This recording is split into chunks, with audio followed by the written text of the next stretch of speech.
안녕하십니까. 예, 안녕하세요. 안녕하세요. 페퍼 토익 모임에 오신 여러분을 환영합니다. 여기 계신 모든 분들은 예수님을 사랑하시는 줄 믿습니다. 아멘. 이번에 우리에게 주님께서 주신 말씀이 아까도 말씀드렸지만 에베소 4장 16절, 15절, 16절 말씀이 있습니다. 서로 연합하여 주님의 몸을 세우라는 말씀이었죠.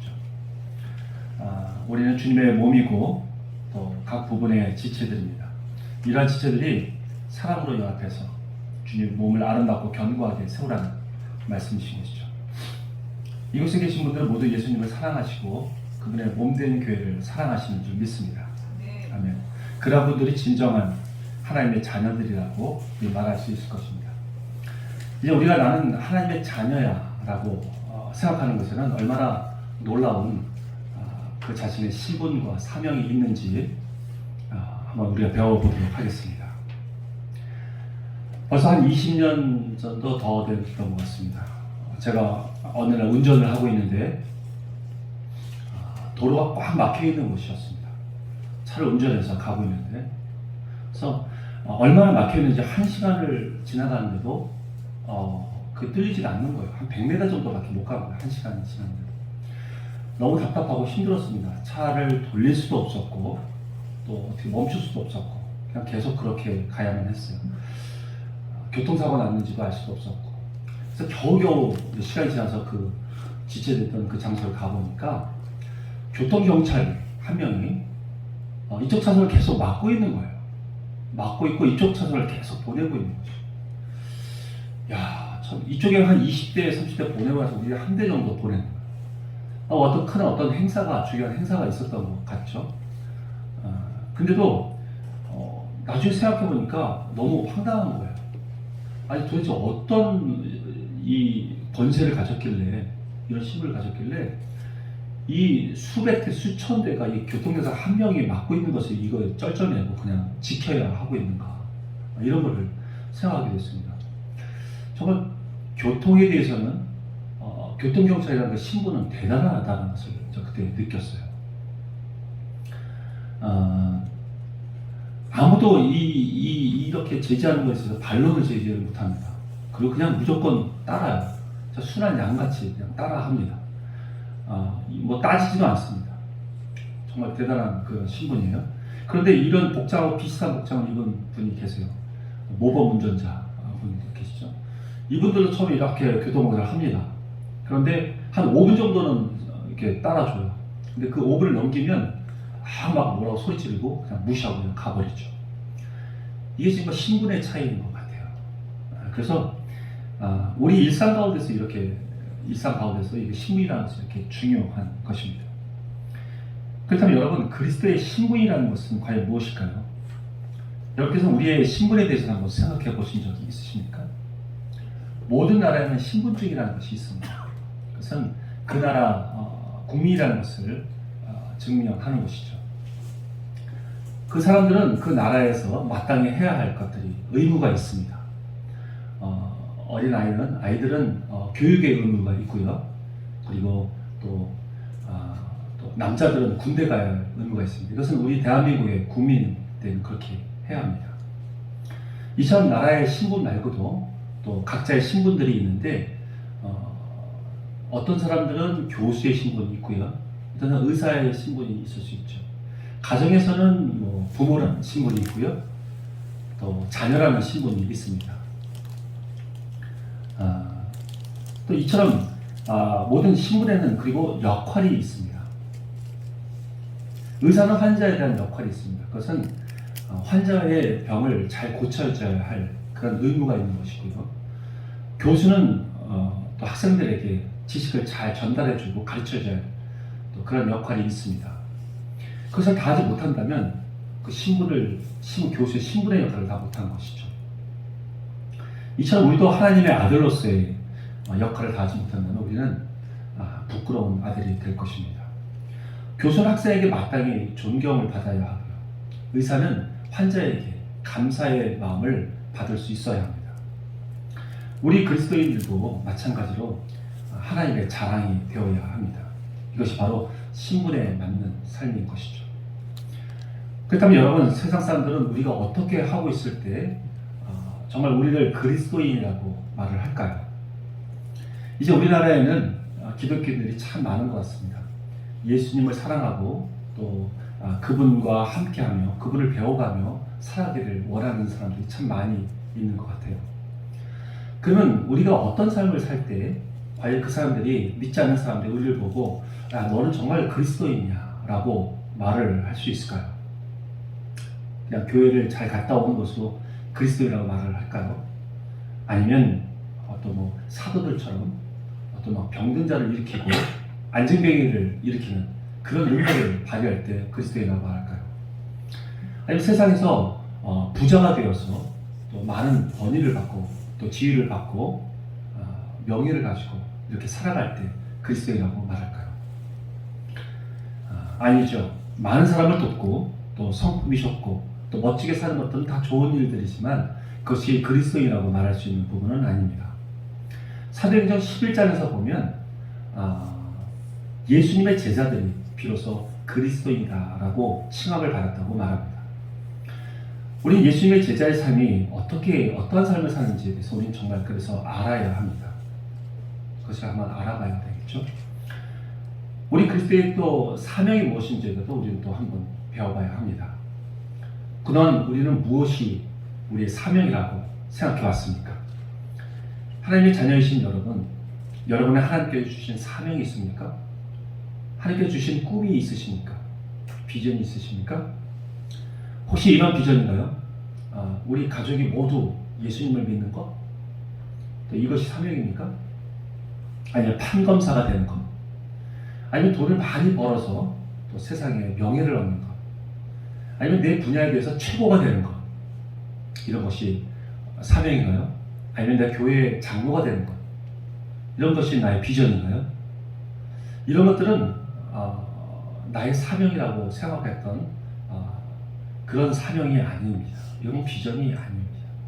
지금까지 말씀드린 것은 주께서 주신 사명을 이루는데 쓰여질 수도 있는 그런 도구일 뿐인 것입니다. 이런 도구는 나를 위해서 쓰여지는 것이 아닙니다. 하나님께서 나의 비전을 이루기 위해서 이 도구들을 주신 것이 아닙니다. 여러분, 여기서 직장을 다니시는 분들이 계시나요? 우리가 직장에 들어가면 회사 일을 하게 됩니다. 그런데 회사 일은 하지 않고 자기 일만 하고 있어요. 그럼 과연 그 회사 사장이 그 사람을 그냥 가만히 내버려 둘까요? 돈은 회사에서 주는데 회사 일을 하지 않고 자기 컴퓨터 일이나 하고 컴퓨터 게임이나 하고 친구들하고 어떤 카톡이나 하고 문자나 보내고 시끄럽게 떠들기만 한다면 과연 누가 그에게 월급을 주면서 직장을 다니게 하겠습니까? 마찬가지입니다. 하나님은 우리를 이 땅에 보내시면서 하나님 나라를 위해서 시키신 일이 있습니다. 그것이 사명입니다. 마땅히 해야 할 일들이죠. 그 일을 하도록 하기 위해서 이러한 도구를 주신 것입니다. 그 사실을 믿으십니까? 아멘. 하나님께서는 인간에 대한 의도와 계획이 있으십니다. 여러분은 이 땅에 다시 한 번 우리가 질문을 드렸는데 이 땅에 왜 오시게 되었죠? 성공하기 위해서 오셨습니까? 아니면 한 번 태어난 인생 정말 내 꿈과 내 야망을 이루기 위해서 태어나셨나요? 여러분의 꿈을 이루기 위해서 이곳에 태어나셨나요? 저와 여러분은 우리의 비전을 위해서 태어난 것이 아닙니다. 이곳에 온 것이 아닙니다. 여러분이 하고 싶은 것을 하기 위해서 이 땅에 온 것이 아닙니다. 만약에 이 땅에 온 것이 내가 하고 싶은 것을 하기 위해서 왔고 또 내 즐거움, 내 유익, 내 만족을 위해서 이곳에 왔다고 한다면, 그래서 먹고 마시고 즐거운 것을 누리기 위해서 왔다면 하나님께서 굳이 이 땅에 보내실 필요가 있었을까요? 그냥 천국으로 바로 보내면 되는데. 이 땅에 온 이유가 우리는 정확하게 알고 있어야 하는 것입니다. 천국이 훨씬 아름답고 편하고 즐겁잖아요. 그것을 막바로 보내면 되지 왜 이 땅에 우리를 보내셔야 했을까요? 하나님께서는 이 땅을 향한, 이 세상을 향한 하나님의 그 비전이 있으십니다. 계획이 있으십니다. 그것이 하늘에서 이룬 것 같이 이 땅에서도 하시겠다는 그분의 의도가 있으신 것이죠. 그래서 미국도 아니고 아프리카도 아니고 하나님 계획에 따라서 이 땅 대한민국에 우리를 보내시게 된 것입니다. 여러분, 이곳에서는 미국의 대사관이 있습니다. 그 미국 대사는 미국 대표에서 이 한국에 와 있는 것입니다. 그는 한국에 있지만 미국이라는 나라의 이익을 위해서 일을 합니다.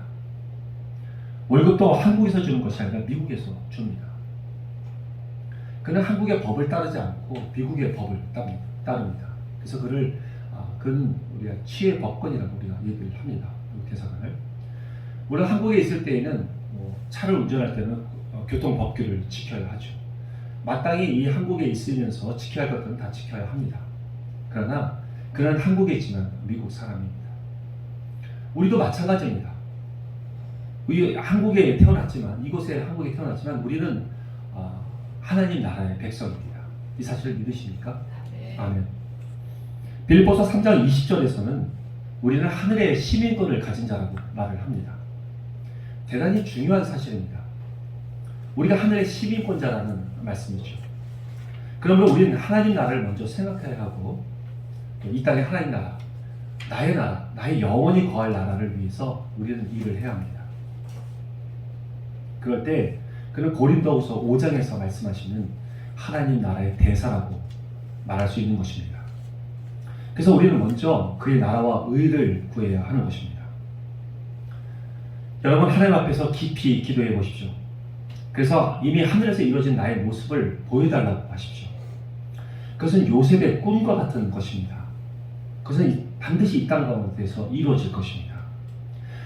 우리 그 사명이 무엇인지를 발견해야 합니다. 그리고 그분의 일을 해야 합니다. 이제부터 성경에서 우리의 신분과 사명에 대해서 주신 말씀들을 찾아보고 배워보도록 하겠습니다. 성경에는 많은 부분에서 이런 우리의 신분과 사명에 대해서 말씀을 해주셨는데 그것을 다 찾아볼 수는 없지만 몇 가지만 이렇게 배워보도록 하겠습니다. 첫 번째는 창세기 1장 26절에서 28절에 나타난 신분과 사명에 대해서 한번 보겠습니다. 창세기 1장 26절에서 28절을 함께 읽어보겠습니다. 시작. 하나님이 이르시되 우리의 형상을 따라 우리의 모양대로 우리가 사람을 만들고 그들로 바다의 물고기와 하늘의 새와 가축과 온 땅과 땅에 기는 모든 것을 다스리게 하자 하시고 하나님이 자기 형상 곧 하나님의 형상대로 사람을 창조하시되 남자와 여자를 창조하시고 하나님이 그들에게 복을 주시며 하나님이 그들에게 이르시되 생육하고 번성하여 땅에 충만하라 땅을 정복하라 바다의 물고기와 하늘의 새와 땅에 움직이는 모든 생물을 다스리라 하시느니라. 그리고 창세기 1장 22절도 다른 피조물에게 주시는 이 말씀도 한번 읽어보겠습니다. 시작. 하나님이 그들에게 복을 주시며 이르시되 생육하고 번성하여 여러 바닷물에 충만하라 새들도 땅에 번성하라 하시니라. 아멘. 하나님께서는 성경에서 다른 피조물들에게도 이처럼 생육하고 번성하고 충만하라고 말씀하셨습니다. 그렇다면 우리에게 주신 말씀과는 과연 무엇이 다를까요? 하나님께서는 우리를 하나님의 형상으로 창조하셨습니다. 하나님을 닮은 자로 만드신 것이죠. 우리에겐 특별한 사명을 주셨습니다. 모든 피조물을 정복하고 또 그분을 대신해서 다스리라고 말씀을 주신 것이죠. 이것은 우리도 피조물이지만 우리는 하나님의 권세가 있다는 말씀인 것입니다. 바로 하나님의 자녀로서의 권세가 있다는 말씀인 것이죠. 여러분, 신부이란 말은 그런 존재가 된다는 것입니다. 그렇게 만드셨다는 것입니다. 그리고 그렇게 보신다는 것이죠. 하나님께서는 우리에게 창세기 1장을 통해서 우리에게 분명히 우리의 신분에 대해서 말씀해 주셨습니다. 그것은 생육하는 자이고 또 번성하는 자 그리고 충만한 자라는 말씀인 것입니다. 첫 번째 생육이라는 것은 단순히 생산만 말하는 것이 아닙니다. 여기서는 잘 성장하는 것까지도 돌보는 것까지 말합니다. 하나님은 우리가 하나님의 것으로 바르게 양육받기를 원하시고 계십니다. 그리고 우리 모두가 거듭날 때부터 주님의 계획과 뜻을 알고 잘 자라기를 원하고 계시죠. 그렇기 때문에 우리도 그와 마찬가지로 우리가 자식을 낳을 때부터 우리는 그냥 낳는 것이 아닙니다. 우리도 계획을 하고 계획을 갖고 생각을 하고 자녀를 낳아야 됩니다. 그래서 어떻게 하면 우리 자녀가 바르게 양육될 것인가, 어떻게 하면 하나님의 말씀대로 잘 성장시킬 수 있을까를 고민하고 계획을 세우고 그리고 자식을 낳아야 하는 것입니다. 이처럼 전도도 마찬가지입니다. 우리가 전도를 하면 복음을 받아야 되는 그 사람을 교회로 보내주고 또 그 사람이 신앙이 잘 성장할 수 있도록 도와줘야 하는 것이죠. 그런데 여기도 전도해 보신 분도 계시지만 전도하면 보통 교회에 그냥 맡기시나요? 그러고 나서 어떤 돌봄이 없으십니까? 전도가 나서 성경 공부를 잘 할 수 있도록 도와주시거나 또 성경 말씀을 잘 읽을 수 있도록 끝까지 함께 해주시나요? 하나님께서 그 사람의 삶을 다스릴 수 있도록 계속해서 보살펴 주시고 계십니까? 이제 단순히 예수님만 잘하는 것이 아니라 그가 신앙적으로 잘 자랄 수 있도록 돌봐주어야 합니다. 이것이 바로 생육하라는 것입니다.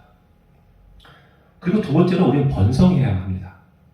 번성이란 마치 세포가 분열되듯이 확산되는 것을 말합니다. 이것이 바로 교회의 공동체입니다. 여러분이 다니고 계시는 바로 교회이죠. 하나님께서는 예수님을 목적으로 모인 공동체를 원하고 계십니다. 우리 한 사람 한 사람도 중요하게 보시지만 그러한 사람들이 서로 사랑하고 연합해서 힘있게 함께 일을 하는 것을 원하고 계십니다. 이런 공동체가 바로 여러분의 믿음의 가정이고 교회 공동체고 선교 단체입니다. 예수님의 몸인 것이죠. 이런 공동체가 점점 커지고 많아지는 것이 번성한다는 것입니다. 이제 열방을 향한 하나님의 계획을 알고 신앙의 공동체를 세우는 사람들이 점점 더 많아지기를 바랍니다. 아멘. 또 충만이 있습니다. 충만은 하나님 보시기에 교회나 또 주님의 공동체가 가득해서 넘쳐 흐르는 것을 말합니다. 열방의 하나님께서 기뻐하는 교회가 또 신앙의 공동체가 충만해져서 우리가 어디에서나 예배를 드리고 어디에서나 주님의 말씀대로 순종하며 그 말씀대로 살아갈 수 있는 것을 말하죠. 그래서 우리 직장이나 가정이나 또 우리 이 사회에서 예수님께서 원하시는 그런 아름다운 삶을 사는 그런 삶은 사람들이 많아지는 것이 바로 충만인 것입니다. 여러분, 지금까지 말씀드린 것이 창세기 1장에서 말씀하신 우리의 신분입니다. 마치 왕자의 신분을 가진 자가 그 신분답게 잘 보호하고 잘 지켜내고 그렇게 잘 성장하면 왕이 될 수 있는 것처럼 우리를 하나님께서는 이렇게 창조하신 것입니다. 우리 생육하고 번성하고 충만해져야 할 사람들입니다. 두 번째로 창세기 1장에서 말씀하신 우리의 사명은 온 땅을 다스리라는 말씀이셨습니다. 사명이란 말은 그렇게 하라는 것입니다. 그리고 우리가 반드시 해야 하는 것들을 말합니다. 다스린다는 말씀의 의미와 역할이 무엇일까요? 다스린다는 명령은 아담이 에덴 동산에 있었을 때 받았던 하나님의 말씀이었습니다. 그 명령이었습니다. 그런데 아담이 에덴 동산에서 범죄하고 나서 그곳에서 쫓겨나면서 그 말씀은, 그 사명의 말씀을 잃어버리고 말았습니다. 그래서 노아나 또 아브라함에게나 이삭에게나 요셉에게도 다시는 이러한 다스리라는 말씀을 주시지 않으셨습니다. 다만 정복하고 또 충만하라라는 거기까지의 말씀을 주셨죠. 그러나 우리 주 예수 그리스도께서 이 사망 권세를 이기시고 그리고 부활하시고 우리를 거듭나게 하심으로 말미암아 우리 예수님께서 그 모든 승리로 인해서 우리 예수님은 다시 다스리라는 그 사명을 받게 되셨고 그 예수님께서 우리 안에 들어오심으로 말미암아 우리는 다시 이 세상을 예수님의 그 권세로 다시 다스릴 수 있게 된 것입니다. 그렇다면 우리 예수님의 어떠한 권세로 우리는 다스려야 합니까? 하나님께서는 우리에게 신분을 주시고 사명을 주실 때 강력한 무기를 주셨는데 그것은 바로 하나님의 형상이라는 것입니다. 하나님의 형상이 무엇입니까? 하나님께서는 인격적으로 우리를 만드셨다는 것입니다. 인격은 지정의를 말합니다. 생각할 수 있고요. 감정을 품을 수 있고 그리고 내 의지대로 무엇을 결정하고 실행할 수 있다는 것입니다. 곧 자신의 생각대로 결정할 수 있다는 것이죠. 하고 싶은 것은 할 수 있고 하기 싫은 것은 하지 않을 수 있는 그런 존재가 되었다는 것입니다. 심지어는 하나님을 내가 섬기겠다는 것과 섬기지 않겠다는 것까지도 결정할 수 있는 그런 정말 힘은 놀라운 존재가 된 것입니다. 이것이 바로 자유의지입니다. 이것이 하나님의 형상으로 지었다는 말씀인 것입니다. 왜 이렇게 지셨죠? 하나님께서 왜 이렇게 창조하셨죠? 그냥 로봇처럼 만드셔서 우리를 하나님을 사랑할 수 있는 존재로 만드실 수 있었는데 왜 이렇게까지 만드셨을까요? 그것은 하나님의 아들이기 때문에 그렇습니다. 그냥 천사처럼 부리는 존재가 아니라 하나님의 거룩한 아들로서 살아가기를 원하셨기 때문에 이렇게 창조하신 것입니다.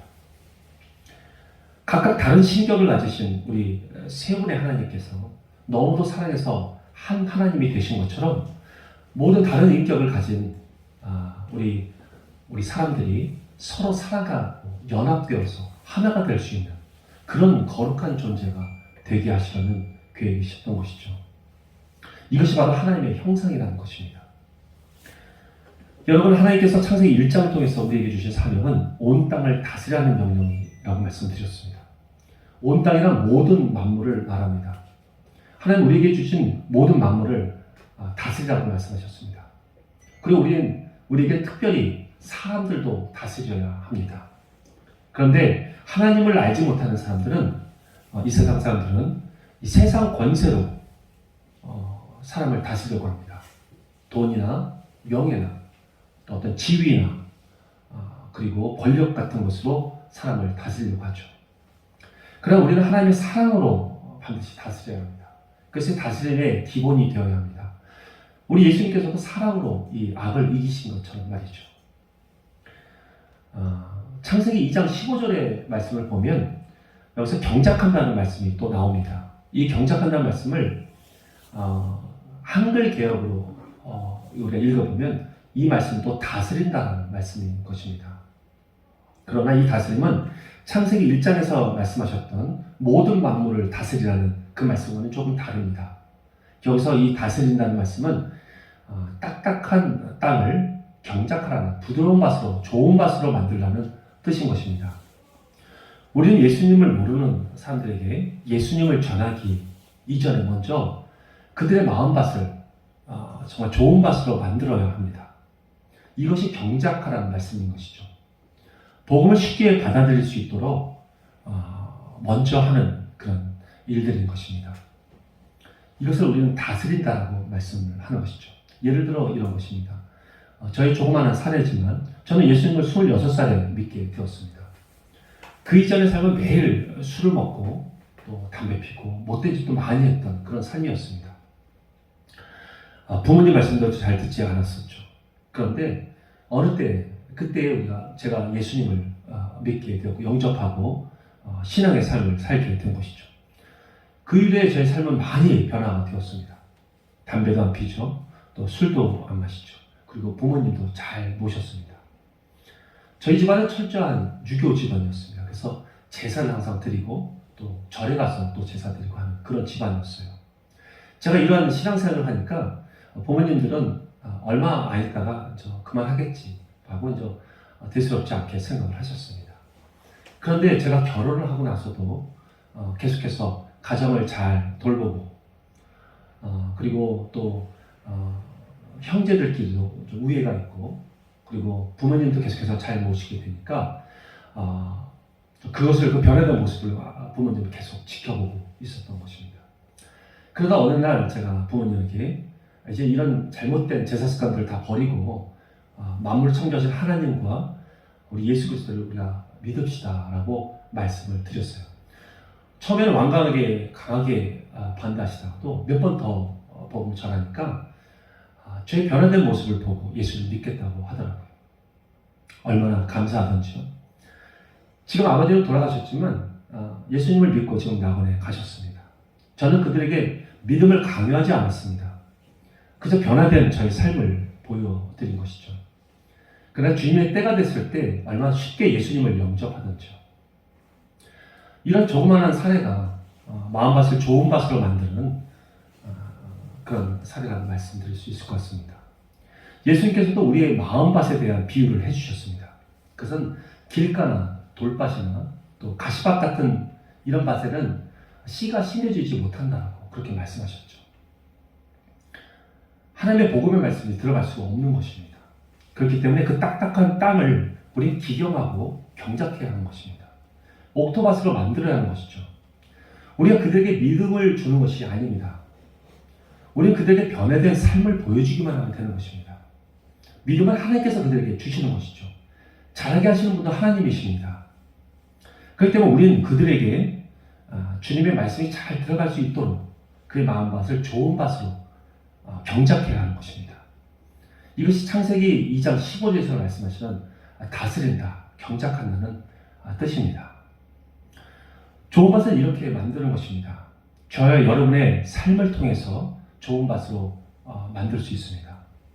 만약에 여러분의 삶이 믿지 않는 사람들과의 다른 것이 하나도 없고 또 예수님의 향기가 드러나지 않는데 그 상태에서 어떻게 그 사람들에게 찾아가서 복음의 말씀을 전한다고 할 때 그 생명의 말씀이 그들 마음에 들어갈 수 있겠습니까?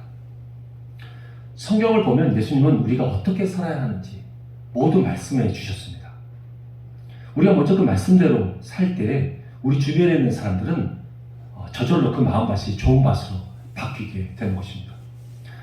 그리고 하나님의 말씀을 더 잘 품게 되고 믿음이 잘 자라게 되는 것이죠. 여러분, 이것이 복음을 전하는 것보다 더 중요합니다. 하나님이 원하시는 삶을 사는 것이 실제로 하나님께서 원하시는 그런 삶을 살아가는 것이 더 중요한 것입니다. 여러분 학교에서 또 여러분의 직장에서 또 여러분의 가정에서 여러분의 친구들 간의 관계에서 이렇게 성경대로 사는 것 말입니다. 그래서 먼저 저와 여러분이 변화되어야 합니다. 이것이 창세기 2장에서 말씀하시는 우리의 사명인 것입니다. 아멘. 아멘. 세 번째로 하나님의 형상의 이중적인 측면을 보겠습니다. 그것은 영성과 전문성입니다. 온전한 다스림은 예수님께로부터 오는 영성의 권위와 또한 우리에게 주신 전문성이 있어야 합니다. 좀 전에 하나님께서 우리를 창조하시면서 강한 무기를 주셨는데 그것이 바로 하나님의 형상이라고 말씀드렸습니다.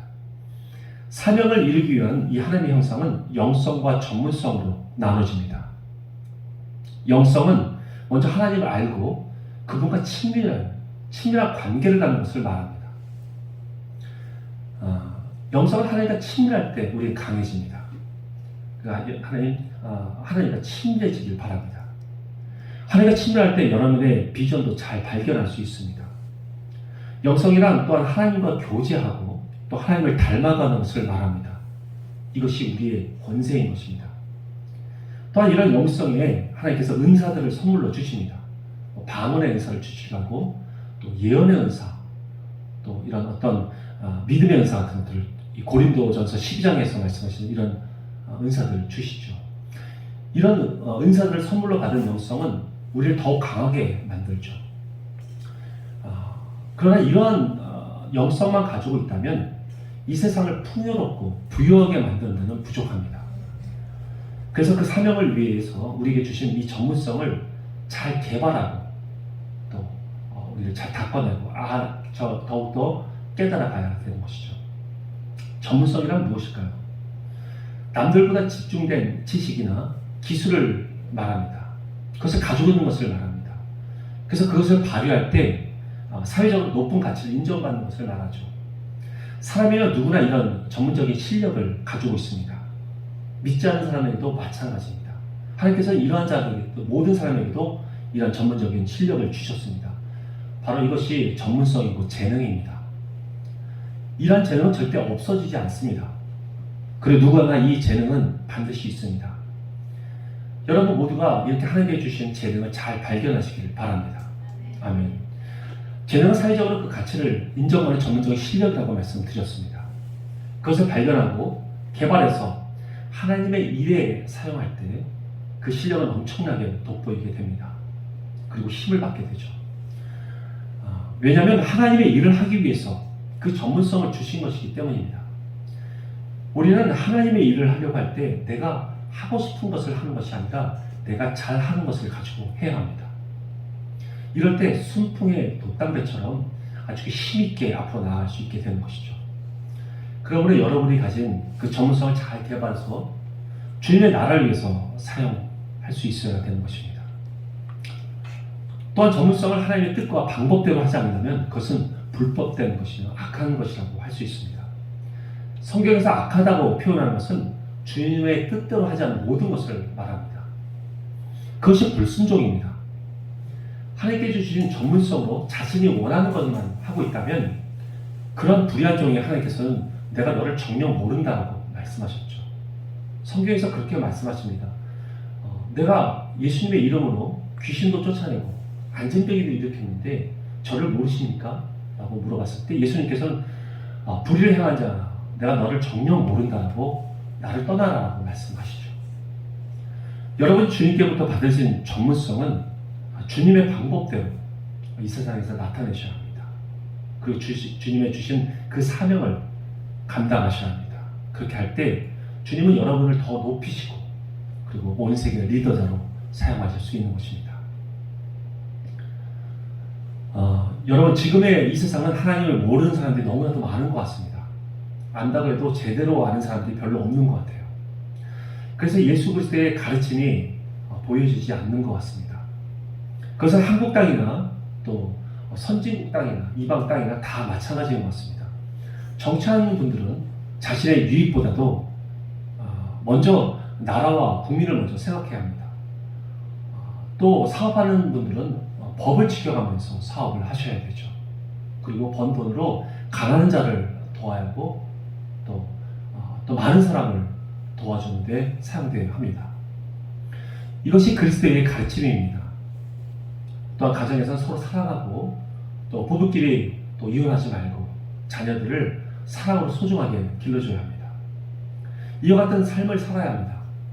그리고 여러분의 전문성을 주님 앞에서 잘 개발하셔서 이 어두운 곳을 밝히고 그리고 또 사랑이 넘치게 이 무정한 곳에 사랑이 넘치게 해야 되고 또 가난한 곳을 부유하게 만들 수 있어야 합니다. 여러분 명심하십시오. 내 안에 있는 전문성은 비전을 잉태시킬 힘이 있습니다. 이런 전문성으로 예수님을 모르는 자들에게 하나님의 그 올바른 그 비전을 발견할 수 있도록 도와줘야 합니다.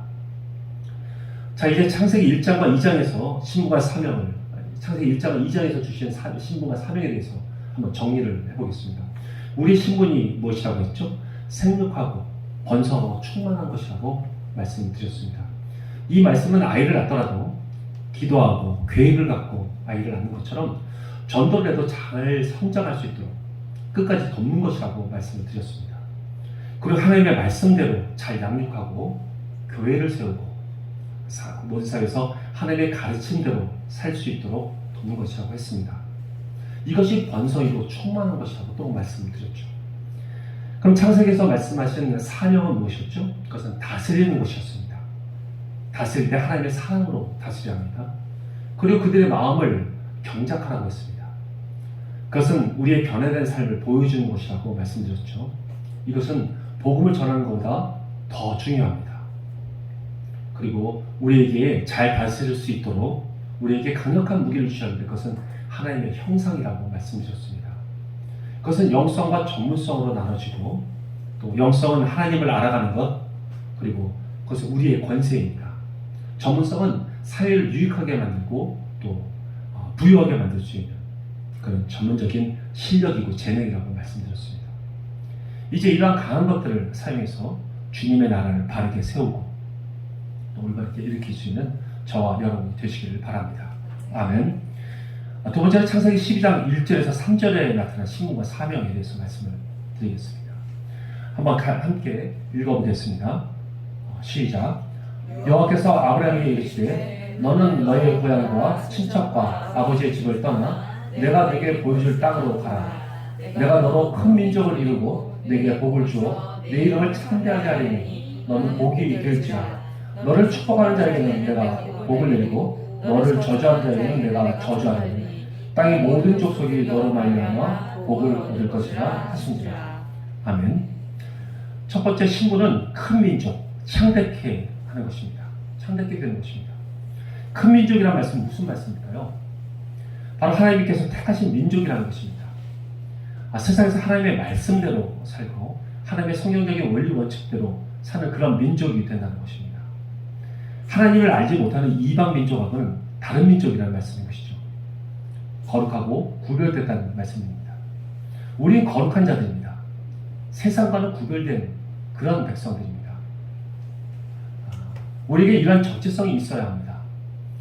이런 우리를 창대하게 하신다고 약속하십니다. 그분은 그분의 약속입니다. 이것은 그분의 약속입니다. 우리가 창대하게 하는 것이 아닙니다. 우리 주님께서 결정하셨으니 그분이 반드시 이룬다는 것이죠. 우리 그분 안에 있어서 그분만 따라가면 되는 것입니다. 우리의 신분을 높이고 번영을 이루시겠다는 말씀인 것이죠. 이러한 신분의 언약은 이삭과 또 야곱과 요셉에게도 계속 말씀하셨습니다. 이것은 반드시 이루시겠다는 하나님의 주님의 결단인 것입니다. 두 번째로 사명은 복의 근원이 되는 것입니다. 우리 이미 완전한 복을 가진 자입니다. 주님께서 말씀하신 복이 무엇일까요? 장수와 풍요로움과 이런 권력입니까? 재물입니까? 구약에서 말씀하신 복은 바로 예수 그리스도를 말씀하십니다. 그분이 복의 근원이 되십니다. 그런데 예수님을 제대로 알지 못하는 사람은 지금도 구약에서 있었던 믿음의 선지자들이 누렸던 그런 재물들을 구하고 또 그런 어떤 명예와 지위, 권력을 구합니다. 다시 누렸던 왕권과 또 많은 부인들, 또 수많은 첩들, 또 요셉이 누렸던 그 명예와 지위들, 이런 것들을 구합니다. 이거는 구약에 있던 모든 선지 누렸던 이런 모든 복들은 바로 예수 그리스도 안에 다 들어있는 것입니다. 예수님을 예표하는 것이죠. 이런 복들은 예수님을 예표하는 것입니다. 예수님 안에 무엇이든지 다 들어있습니다. 그분 안에 세상의 즐거움이 들어있고요. 세상의 모든 권세가 그분 안에 다 들어있습니다. 그런 복의 근원 되신 예수님께서 이제 우리 안에 계십니다. 그러므로 우리는 예수님 한 분만으로 충분하고도 넘치는 것입니다. 그리고 그분을 통해서 우리는 복의 통로가 되었습니다. 우리를 통해 그 복을 나눠줄 수가 있는 것이죠. 이것이 우리 신분을 신분답게 만드는 것입니다. 그리고 그 사명을 이루기 위한 우리의 자원이 될 수 있는 것이죠.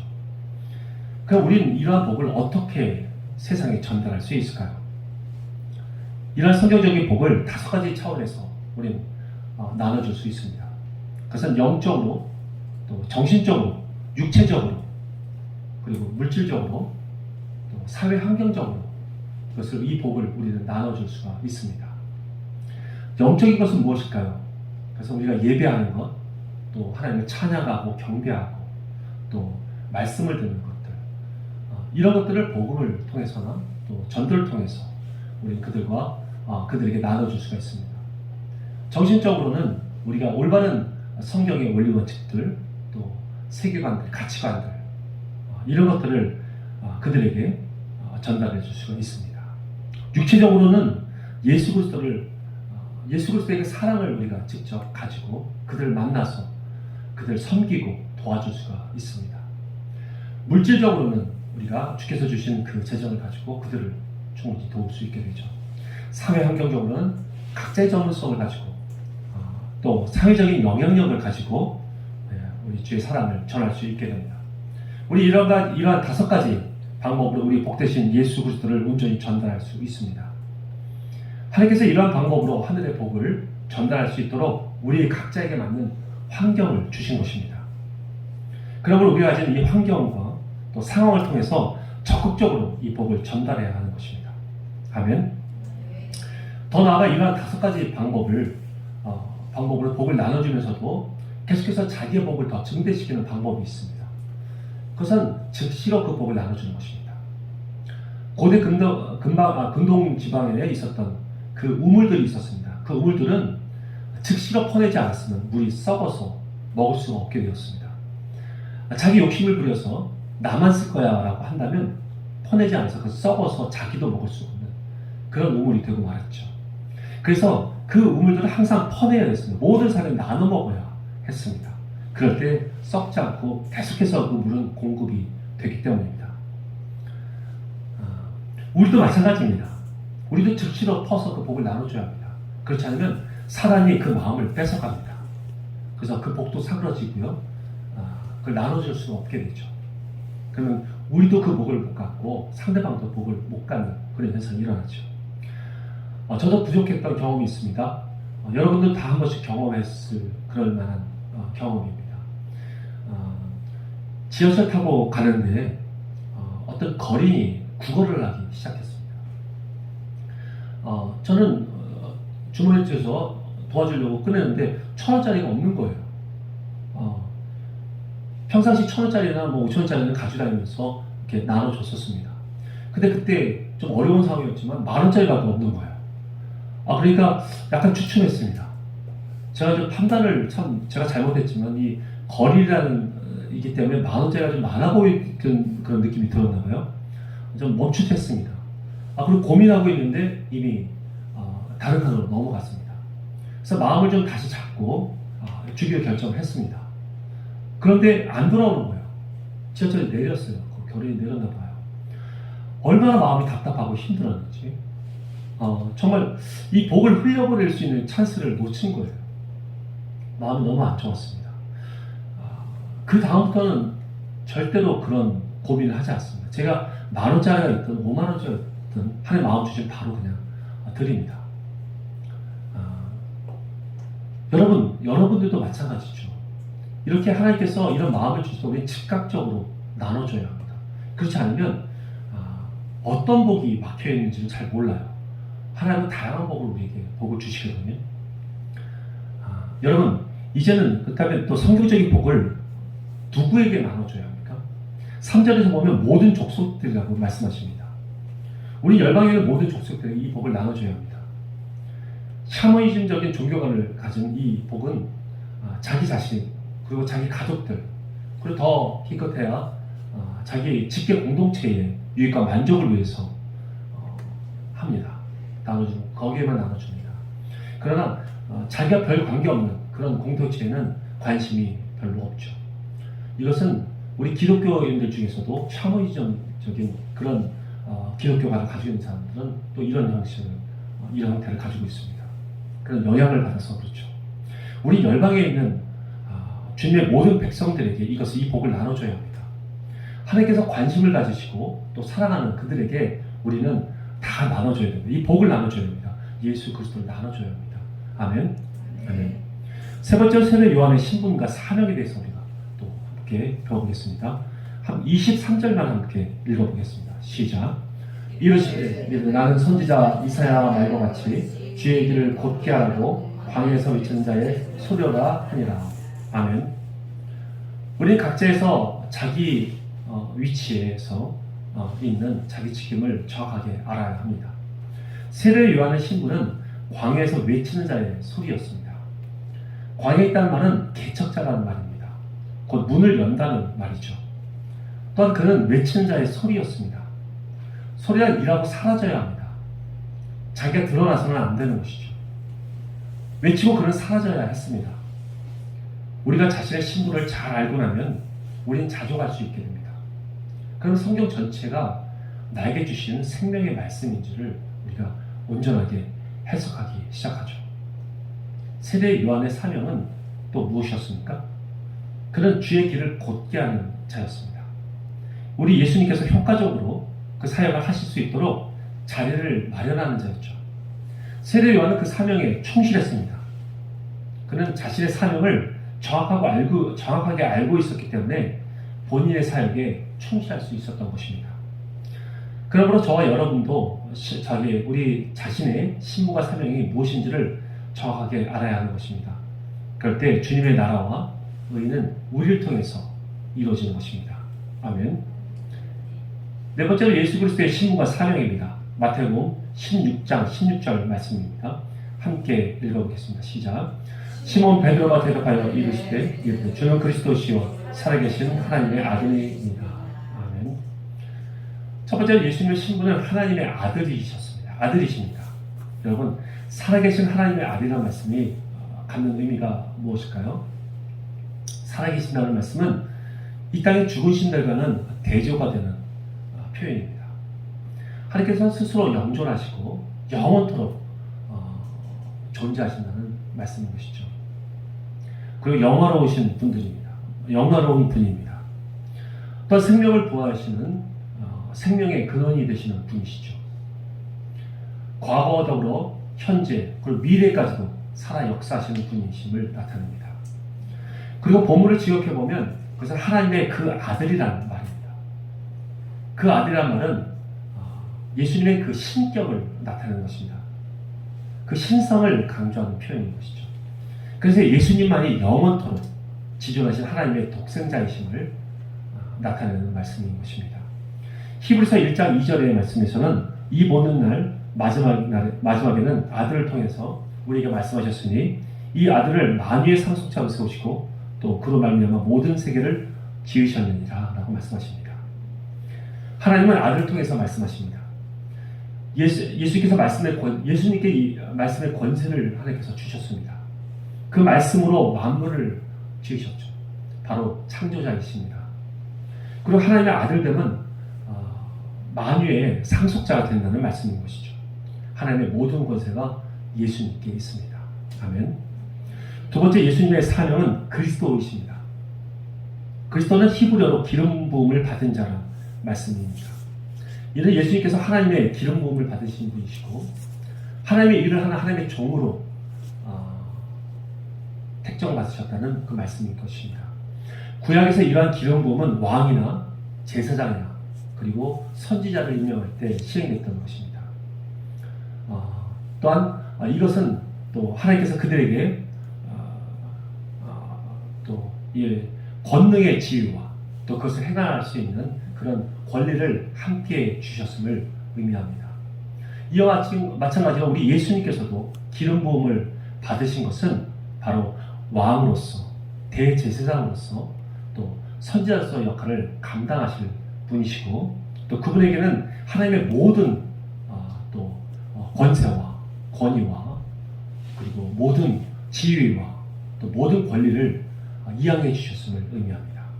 그래서 그분은 우리의 참 구원자 되심을 나타내는 것이죠. 그리스도는 그 의미는 나의 삶과는 매우 다른 삶을 사는 자들에게 끊임없이 자기 자신을 내어주는 자를 말합니다. 바로 세상에 파송받은 자를 말하죠.